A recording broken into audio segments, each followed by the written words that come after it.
Washington Yepes y Licenia Espinel comparten un diálogo con el invitado. En Punto Noticias hablamos de...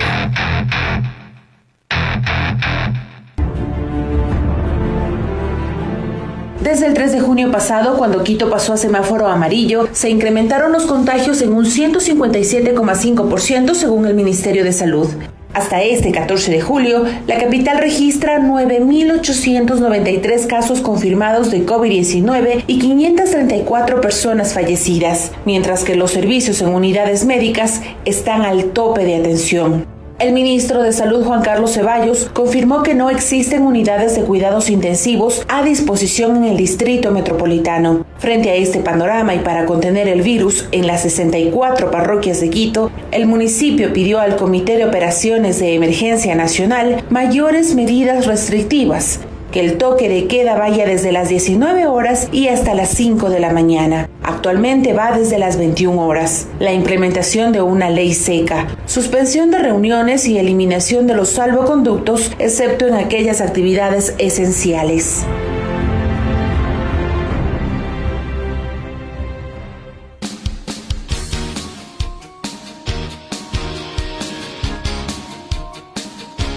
Son las 8:07, 8 horas 7 minutos. Estamos saludándole cordialmente a Gregorio Montalvo. Él es médico tropicalista, académico, investigador, y obviamente nos va a ilustrar con su criterio respecto de la situación crítica por la que está atravesando el país y obviamente la provincia de Pichincha y la ciudad de Quito fundamentalmente. Yo creo que está dicho muchas cosas ya, doctor. Se han dicho demasiadas cosas. El problema es que al parecer no hay oídos efectivos en una determinada autoridad. Tanto es así que yo le quiero transmitir a usted, doctor Montalvo, la pregunta que le estamos haciendo a la ciudadanía para que nos conteste a través de las redes sociales. ¿Considera adecuada la actitud de las autoridades nacionales frente a la crisis sanitaria en Quito? Usted, amigo, puede llamarnos, puede escribirnos y le pregunto lo mismo, doctor Montalvo. Buenos días. Gracias, Washington y Licenia, buenos días. Y efectivamente es complejo también dar esa respuesta, así como compleja es la situación de Quito. Nosotros desde el primer día, desde el primer dato, hemos tenido ciertas diferencias, podríamos decir, con la autoridad sanitaria.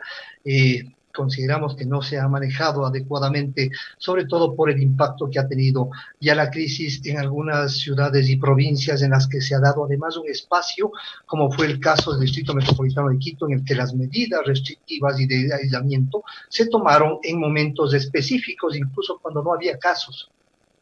Quito tuvo esta capacidad justamente de no haber tenido esta explosividad de casos y esta explosividad de la mortalidad, justamente porque las decisiones que se tomaron en marzo, a mitad de marzo, justamente lo que se hicieron fue una decisión cuando estábamos en fase 2, es decir, no teníamos todavía una explosividad de casos, no había transmisión comunitaria. Eso lo que ha permitido es dar, imagínense, desde marzo, abril, mayo, junio y julio, ya son 4 meses, este es el tiempo que ha sostenido Quito con esas medidas de restricción y de aislamiento para darle tiempo justamente a la autoridad sanitaria para que tome las medidas de preparación que justamente son las que no hemos visto que tienen impacto. Me preocupa y seguramente a la comunidad le preocupa que nuestra autoridad diga que no es un problema dramático, pero él dice no es un drama, no quiero dramas, cuando las unidades y los servicios de salud no es que están saturados, no es que están trabajando al 100%. Estos servicios ya han sobrepasado su capacidad de respuesta y existe un promedio de alrededor de 50 personas por una cama de terapia intensiva cada día y alrededor de entre 50 y 80 personas por una cama de COVID, es decir, por una cama moderada cada día. ¿Qué significa esto? Que con la oferta del día de ayer de que se van a abrir 14 nuevas camas, en el primer día se llena con el 30% de las personas que están en espera y obviamente lo que quisiera comentar con ustedes también es que el giro de cama de terapia intensiva no es un giro tampoco con esta característica cinética. El giro de cama, que está definido como el tiempo de estancia de una persona en hospitalización en un sitio determinado, en las unidades de terapia intensiva, justamente el promedio calculado relativo es de 24 días, es decir, no hay una cinética diaria, hay una cinética cada 24 días en el que el paciente de cama de terapia intensiva o fallece o se va a una recuperación moderada, que ya incluso ya por la literatura nos dice que vamos a tener grandes secuelas neurológicas, respiratorias, etcétera, derivadas de coronavirus. Esta es la situación. Podemos decir sí, que no está bien manejada, no por un criterio personal, no desde el criterio epidemiológico, sino también cómo nos han visto desde fuera del país. Si nosotros hoy tenemos la mayor mortalidad mundial atribuible a coronavirus, con un numérico de fallecidos al día de ayer de 8.456, y si únicamente la definimos para las pruebas de PCR, porque además tenemos pruebas de PCR y rápidas, las rápidas no son de diagnóstico, sino de diagnóstico de la epidemiología de la inmunidad, entonces nosotros tenemos la tasa de mortalidad más alta del mundo. Entonces, esto es un poco el primer escenario que quería comentar con ustedes y luego podemos profundizar en algunos temas como la respuesta del sistema y como la situación en semáforo amarillo que tenemos en este momento aquí en la capital. Doctor Montalvo, buenos días, le saluda Licenia. Ayer el Consejo Metropolitano de Quito ha pedido al COE Nacional digamos que el endurecimiento de algunas medidas, entre ellas la ampliación del toque de queda para Quito, nuevos salvoconductos, la ley seca en los espacios públicos, entre otras, como también el informe para el COE Nacional, una mejor articulación. Sin embargo, hasta ahora no hay una respuesta de las autoridades nacionales que al parecer no les convence este pedido. Han adoptado solo el tema para algunos cantones de la provincia de Pichincha, pero no para Quito. ¿Cómo mira usted esta propuesta que ha hecho el COE Nacional y la reacción que tienen hasta el momento las autoridades nacionales en relación a las alertas que se han emitido desde varios sectores de los epidemiólogos, de los galenos, de los doctores que conocen del tema médico que está atravesando la ciudad, pero sin embargo no han sido suficientemente fuertes, creo yo, como para conmover o como para generar una acción más positiva por parte de las autoridades nacionales? La situación del país es compleja, la situación de Quito es crítica, estamos viendo y nos han dado los reportes de hace 2 días, incluso con el reporte del día de ayer se duplican el número de casos, que estamos teniendo en Quito 20 casos al día positivos, cada hora, y en algunos barrios como Chillo Gallo tenemos 20 casos al día, en Guamaní tenemos 18 casos al día. Es decir, hay parroquias que tienen una mayor o menor explosividad y para eso vamos a profundizar más adelante en relación probablemente a las medidas de aislamiento específicas que se pueden dar en el Distrito Metropolitano de Quito. Pero efectivamente nosotros lo que hemos analizado es que también hay una mortalidad atribuible y una contagiosidad atribuible a la gente que está libando en las calles. Entonces, esto nos hemos permitido también darle algunos consejos al alcalde de que se solicite prácticamente al COE Nacional de que entremos en una ley seca.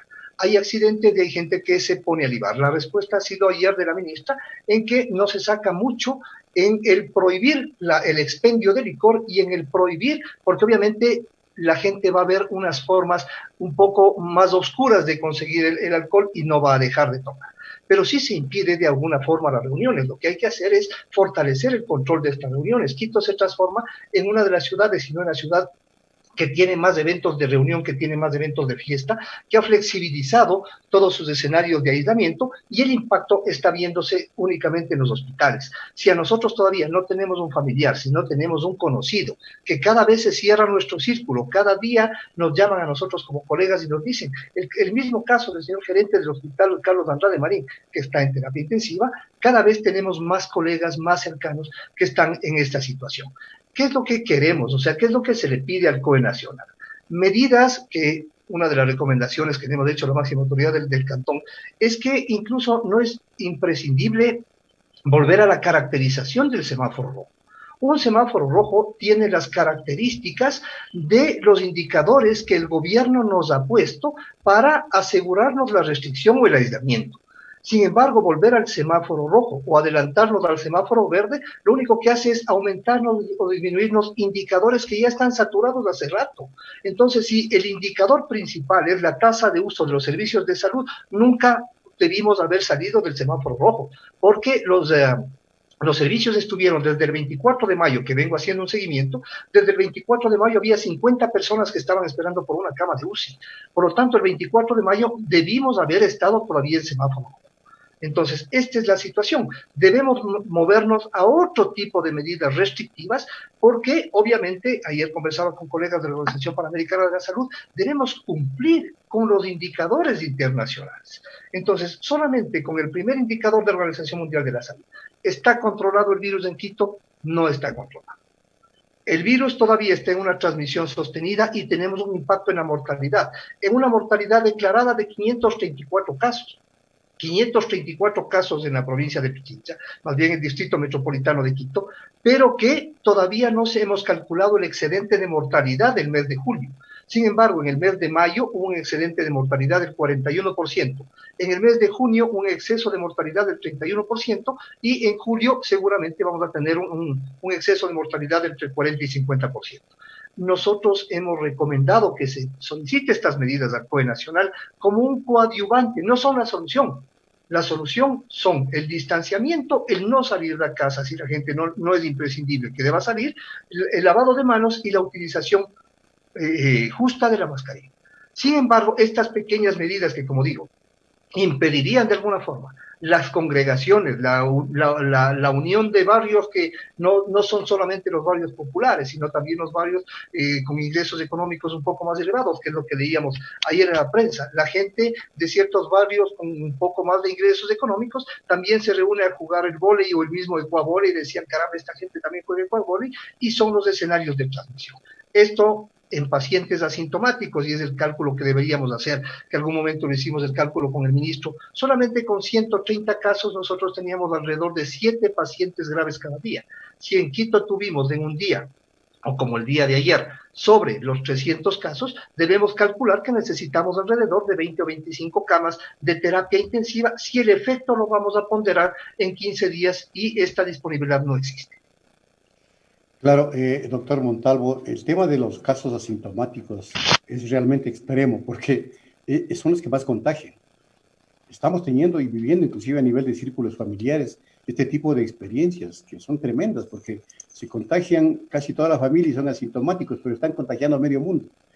Y por eso es que le quiero pedir un consejo respecto de una sugerencia que hizo el doctor Narváez ayer.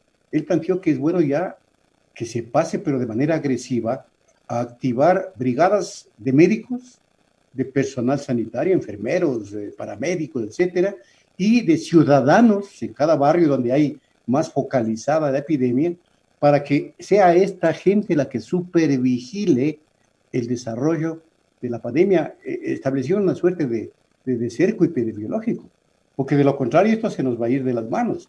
Pero tocaría que primero se motive la organización ciudadana y que el gobierno contrate, el gobierno nacional y local contrate a las brigadas de médicos, salubristas, enfermeros, etcétera. ¿Qué le parece esta idea? Bueno, yo he trabajado con Alberto desde la construcción de esta propuesta, que es un pequeño proyecto, lastimosamente. Yo lo que quiero empezar diciendo es que la vigilancia sanitaria es una competencia de la autoridad sanitaria. La salud pública es una competencia de la autoridad sanitaria que ha sido transferida, está en la Constitución y que ha sido transferida a los gobiernos autónomos descentralizados. A mí me preocupa no Quito, quizás porque tiene una estructura de una Secretaría de Salud, Guayaquil tienen una dirección de salud, pero cantones del país como Quero o como Pimampiro o como el Guabo, algunos de los cuales me han telefonado y han solicitado mis servicios de acompañamiento en la parte epidemiológica, a veces toman decisiones del cambio de la coloración del semáforo del rojo al amarillo, del amarillo al verde, sin ninguna base epidemiológica con los datos que les dé el gobierno. Decía que con Alberto hemos trabajado esta propuesta que está retrasada desde hace más de 4 meses. La vigilancia epidemiológica, que es diferente del cerco epidemiológico. El cerco epidemiológico es cuando identificamos a una persona que puede ser como sospechosa, como probable o incluso como positiva, y nosotros actuamos en relación de esa persona y su pequeño clúster, e incluso nos podemos ir al barrio. Pero ya la vigilancia epidemiológica, si en Quito hoy vamos a sobrepasar los 10.000 casos positivos, Pichincha ya lo sobrepasó, pero claro, Quito mantiene alrededor del 90-95% de los casos de toda la provincia. ¿Qué es lo que había que hacer? Es organizarse a nivel barrial, lo que hemos siempre hablado con Alberto, de volver a la epidemiología comunitaria, tanto urbana como rural. Había que preparar a los profesionales médicos del primer nivel, a los líderes comunitarios, a los técnicos de atención primaria en salud, a los vigilantes epidemiológicos comunitarios, a los promotores de salud barriales, a los líderes deportivos, etcétera, acompañados con estudiantes de universidades, y generar estos primeros grupos de trabajo. 50 grupos de trabajo se han definido con Alberto, que podrían trabajar inicialmente en las 50 zonas de las 64 parroquias que tienen el mayor numérico de casos. Aquí podemos discrepar si el mayor numérico de casos o el porcentaje de casos en relación a población, que es otro de los indicadores mayores. Por ejemplo, Calderón se mantuvo siempre en los primeros lugares. Hoy Chillogallo, como decía, con 22 casos al día, Guamaní con 18 casos, o en tercer lugar el Centro Histórico, cuarto Belisario Quevedo, luego está Calderón, pero obviamente las poblaciones de Calderón son más amplias. Entonces lo que hay que trabajar no es en un proyecto, es en un real sistema de vigilancia epidemiológica nacional. Yo considero que el país de este rato, hoy vamos a pasar a los 70.000 casos, significa que por cada caso eventualmente, imagínense la realidad, por cada caso grave se deberían hacer alrededor de 500 pruebas, se decía, y obviamente por los 69.000 casos que tenemos, los 70.000 casos hoy, habría que replicar con 10 pruebas, es decir, este momento deberíamos tener al menos 700.000 pruebas para nosotros conocer la realidad epidemiológica. Con 8.882 pruebas que tenemos ahora en Quito, más bien, por cada 1.000.000 de habitantes, es decir, con 8 pruebas con cada 1.000 de habitantes, nosotros tenemos que recién establecer un modelo de vigilancia epidemiológica cuando el colapso del sistema de salud ya está comprobado. ¿Qué es lo que busca esta vigilancia epidemiológica comunitaria urbana? Que nosotros identifiquemos a los casos sospechosos, que identifiquemos a los casos en contacto, en el primer nivel de atención, hacer un seguimiento, porque obviamente el 80% de estos casos son asintomáticos o son sintomáticos leves, pero en ellos hay que fortalecer la parte del aislamiento, el seguimiento y el control para evitar la transmisión.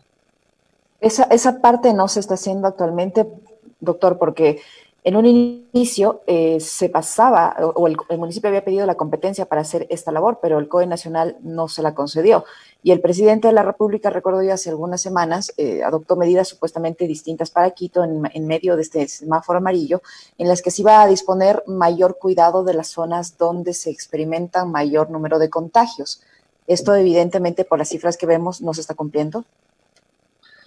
Bueno, la parte de la vigilancia epidemiológica, a pesar de que el ministro dice que hay un sistema, y efectivamente hoy hay un sistema de vigilancia epidemiológica, pero como decía, con 70.000 casos, habría que multiplicar por 10 el número de personas a los que hay que hacer vigilancia epidemiológica mínimamente, es decir, hacer una vigilancia a 700.000 personas. Y si el Ministerio de Salud Pública, pongo un ejemplo relativo que puede ser real, tiene alrededor de 80.000 funcionarios dentro de la parte administrativa y de la parte técnica, cada uno de los funcionarios en todo el país debería estar haciendo la vigilancia a 10 personas, dejando de lado todas las actividades que debería hacer. Ahí estamos incluidos médicos, enfermeras, auxiliares de enfermería y temas administrativos. Entonces, obviamente, si la capacidad también del Estado no es posible de cubrir en vigilancia epidemiológica, no es competencia, como digo, del municipio. El municipio tampoco debió haber pedido, no ha pedido esta competencia de hacer la vigilancia, porque tampoco tiene el personal y tampoco tiene las características, pero sí se puede trabajar a través de las administraciones zonales, en el caso de Quito, y a través de otras instituciones y a través de otros organismos, ligas barriales, deportivas, etcétera, en otras partes del país. Entonces, la situación es compleja porque lo que necesitamos en este momento es fortalecer la identificación de casos positivos para hacer la vigilancia epidemiológica, y con eso obviamente se corta de alguna forma, porque esto no es que aseguremos que con esto ya se elimina el coronavirus, porque esto no ha pasado en ninguna parte del mundo, pero sí tenemos que reflejarnos cómo se trabajó en países europeos, que al inicio era abrumador y terrible ver cómo Italia y España tenían una elevadísima mortalidad y cómo nosotros estamos caminando relativamente a eso, si es que ya no hemos alcanzado como país el número de fallecidos que ha tenido España y que tuvo Italia. solamente con la sumatoria, como dije hace un momento, con el excedente de la mortalidad. Doctor, esto ya se ha dicho, pero es bueno remarcar porque acaso es lo que más daño está haciendo en el manejo de la crisis epidémica, porque cuando se envían señales equivocadas o mensajes erróneos a la población, evidentemente esta población o se confunde o hace las cosas al revés, o hace las cosas por su cuenta, y que cree que están bien, como automedicarse, como una serie de aspectos más. Y entonces enviar mensajes y señales equivocadas a la población es el peor error que puede cometer la autoridad. Y esto al parecer está sucediendo a nivel del COE nacional. Un experto como usted, ¿qué le puede decir entonces a la autoridad para que no se siga con esta práctica? Porque es evidente que se está utilizando esta práctica y además se sigue desinformando. Y eso es peor que la epidemia. La falsa percepción es lo peor que tenemos en coronavirus aquí en el país. Bueno, en algunos países, pero sobre todo aquí en el país donde ahora nos desenvolvemos. El comportamiento del coronavirus no es igual en ninguna parte del mundo, incluso entre provincias y entre ciudades. Al inicio hablábamos de que iba a haber una probable protección en Quito por la altura y por su humedad y temperatura.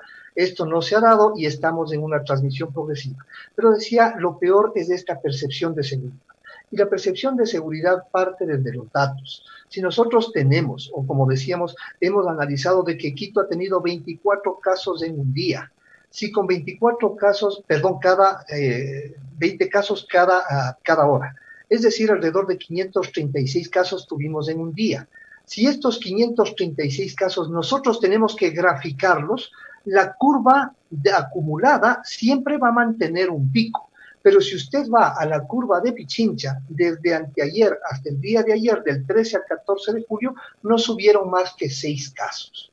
Entonces, si la gente ve que nosotros tenemos una curva plana, desde ver la imagen, que además subieron las ordenadas, al inicio eran de cada 100 casos y ahora estamos en 10.000 casos. Si la gente tiene una visión nada más gráfica de que hace una semana y media teníamos un mapa en el que el país ya se pintó todo de rojo, y hoy solamente Guayas, y hoy Pichincha seguramente se pinta de rojo porque sobrepasa los 10.000 casos, aparentemente en el resto del país, si vemos la figura, alguien que no sabe de esta lectura epidemiológica dice, pero si hace una semana y media estuvo el país en rojo, y hoy solamente veo 2 puntitos en rojo y el resto está en amarillo y en verde, no pasa nada en el país. Todo es percepción, y solamente hablo de la percepción visual. La otra es la percepción auditiva. Si nos dicen, señores, no hay camas, está saturada la terapia intensiva, hay una lista de espera, pero no hagan drama, no hay problema, estamos atendiendo a todos.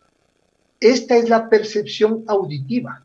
Y claro, obviamente esta percepción hace que como buenos ecuatorianos, cuando estamos en semáforo rojo, nos pasamos el rojo. Y teníamos zonas que estaban en amarillo y en verde. Ahora que estamos en semáforo amarillo, estamos pisando el pie en el acelerador para pasar rápidamente al verde, cuando la situación podría ser que el amarillo nos vuelva, no digo a llevar a una nueva cuarentena, porque no estoy de acuerdo seguramente en que volvamos a un rojo con los indicadores de país, sino con los indicadores epidemiológicos. Hablamos solamente de un indicador, del indicador de si está o no controlado el virus. El segundo indicador es si es que el sistema de salud está realmente respondiendo a la necesidad de la epidemia, que tampoco lo está respondiendo. Estamos haciendo un control absoluto de la nueva entrada de cargas virales a través de los puertos y aeropuertos, porque obviamente algunos países a nosotros ahora nos van a prohibir entrar. Nosotros antes prohibíamos que vengan de Europa, ahora nos van a prohibir que vayamos de Europa. El cuarto es que sí, obviamente, la Defensoría del Pueblo justamente ha identificado, a pesar de que es dato público, y ha dicho a mis trabajadores, a mis empleados, a mis trabajadores del sector público, no les invito a trabajar todavía porque la transmisión es sostenida y voy a precautelar la vida. Este momento solo para ratificarles la salud pública, estos ejercicios, esta entrevista que estamos haciendo, probablemente tenga un impacto relativo. El impacto mayor es el impacto económico y el impacto social, que son los que presionan a la apertura a los semáforos.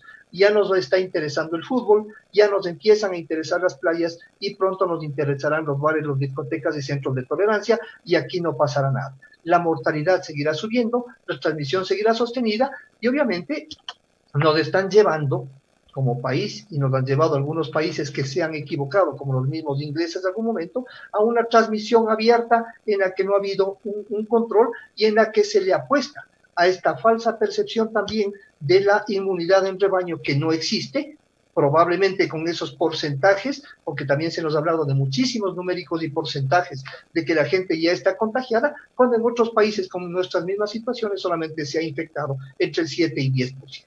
Entonces, todo es la percepción de que todo está yendo bien y eso hace que relajemos las medidas, que gente esté sin mascarillas, que gente no respete el distanciamiento y que no tengamos, como en algunos barrios de Quito probablemente, acceso incluso ni al agua potable. Correcto. Muy bien, doctor. Muchas gracias. Como siempre, pues esto es orientador a la ciudadanía. Tome en cuenta lo que usted acaba de señalar y nos corresponde hacer de nuestra parte lo más positivo que sea posible. Muchas gracias por habernos acompañado, doctor Montalvo. Hasta una próxima. Gracias, Luisito. Gracias, Licenia. A usted, doctor. Punto Noticias. Aquí se escuchan bien las noticias.